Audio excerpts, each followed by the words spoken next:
विरोधी पक्षानं अंतिम आठवडा प्रस्ताव या ठिकाणी आणलेला आहे आणि त्यावर विचार व्यक्त करण्यासाठी मी या ठिकाणी उभा आहे। सभापती महोदय, मी सविस्तर जे 3-4 विषय आहेत त्यावर तर बोलणारच आहे, पण या राज्याचे लोकप्रिय मुख्यमंत्री देवाभाऊ यांच्याविषयी जो पोटशूळ सगळ्यांच्या मनामध्ये विरोधी पक्षाच्या, त्यावर मी या ठिकाणी भाष्य निश्चित सभापती महोदय या ठिकाणी करणार आहे।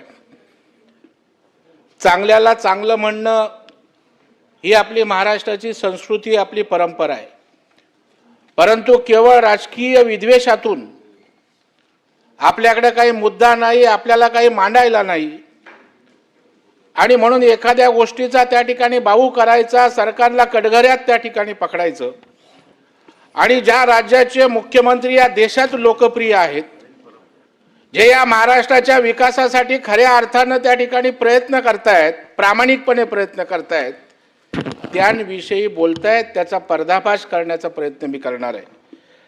आणि सभापती महोदय, तुम्ही काय बोलताय याचा आम्हाला काही पडलेलं नाहीये।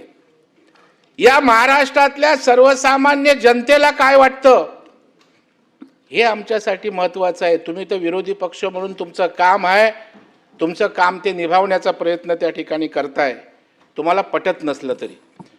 सभापती महोदय, आत्ताच माझ्याकडे या ठिकाणी एक पत्र आले। फुगेवाडीचा एक सर्वसामान्य रहिवासी आहे। मी या पत्राचा एवढ्यासाठी सभापती महोदय उल्लेख करणार आहे की सर्वसामान्य माणसाला या मुख्यमंत्र्यांविषयी काय वाटतं, या सरकारच्या भावना काय आहेत हे या पत्रामधनं त्या ठिकाणी व्यक्त होतं। विरोधी पक्षाला हवंय तर त्या ठिकाणी पत्र मी देतो। या पत्रामध्ये अंमली पदार्थांच्या धंद्याचे कंबरडे मोडणार, भोसरीतील शांतीनगर हदपट्टी दारू संदर्भात असेल, भिवंडी येथून मिथेनॉल जप्त असेल, अशा प्रकारच्या विविध गोष्टीची कात्रणं पण त्या सजग नागरिकांनी लावलेली आहेत। सभापती महोदय, त्याच्यामध्ये काय म्हणतात?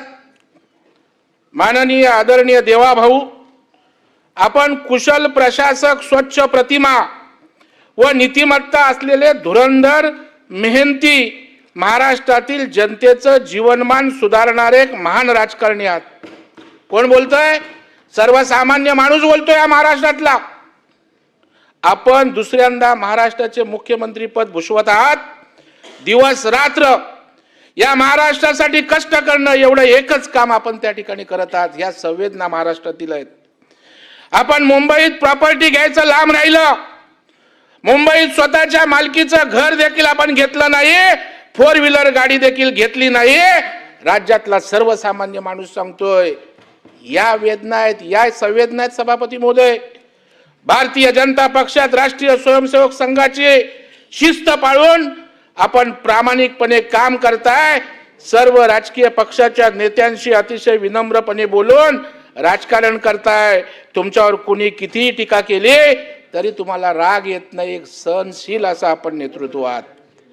काय प्रतिक्रिया सभापती महोदय? तुम्ही होणाऱ्या टीकेला विनम्रपणे सभ्यतेच्या चौकटीत उत्तर देता देवाभाऊ। आपण या महाराष्ट्राच्या मातीत जन्माला आले, हे महाराष्ट्र राज्याचं मोठं भाग्य आहे। देवाभाऊ, आपण या महाराष्ट्रात छत्रपती शिवाजी महाराजांचा वारसा चालवताय, याचा आम्हाला सार्थ अभिमान आहे, गर्व आहे। आदरणीय देवाभाऊ, हे पाहिजे तर बघायला घ्या, जर तुम्हाला खरं नाही वाटलं।